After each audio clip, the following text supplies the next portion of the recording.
Welcome to the Arsenal in Huntington, New York. We're going to talk today about weaving, giving you a little introduction to a few different types of weaving that may have been done historically. The first loom that we're going to look at is called a barn loom, and it dates from 1790. This particular loom is from about 1790. It's called a barn loom, and it's very similar to the loom that probably would have been here when Job Sammis, a weaver here in Huntington, plied his trade and lived in this house. If you want to learn more about Job Sammis and this house, please check out our other video on YouTube from the Huntington Historical Society.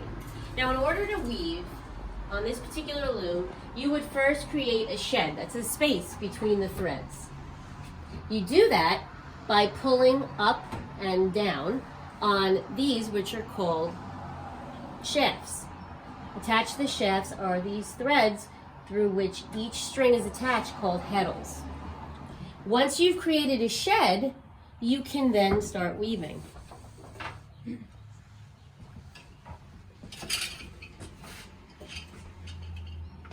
Once the thread is thrown through in what's called a shot, you switch which threads are up and which threads are down by pushing on a lever on the floor.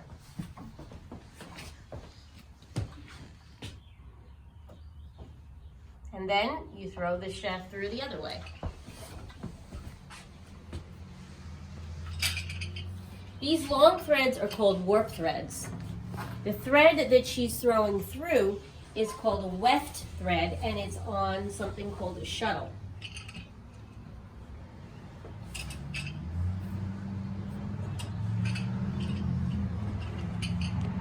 A more modern version of this barn loom is this hobby loom here. It's a 4-harness loom. They still make them today. The principle is pretty much the same as the antique loom, however. You still got your warp threads, your weft threads, you still have a reed, a beater, and you have shafts. But instead of the 2 shafts that we had on this loom, there are 4 on this particular hobby loom. That means that she has the ability to make more patterns. But it works exactly the same. You put your shuttle with your shot through, you change your harnesses.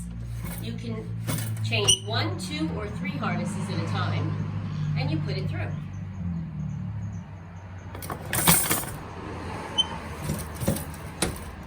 Another type of hobby loom that is common today is a rigid heddle loom.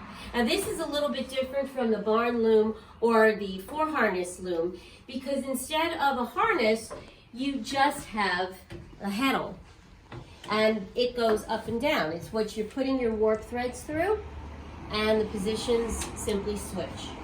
You still have your warp threads, you still have your weft threads, but instead of having a harness going up and down, you are simply moving your reed up and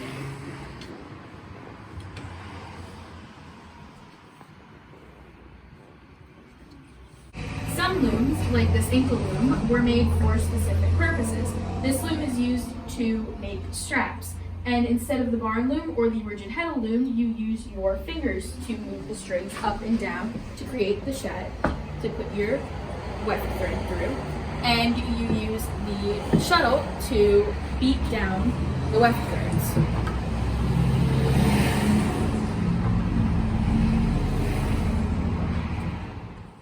Looms come in many different shapes and sizes, like a pin loom, which is called that because you hammer pins into a frame around the loom.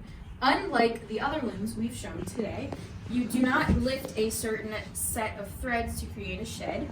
You manually weave over and under with one continuous piece of yarn to create a triangularly shaped piece of fabric.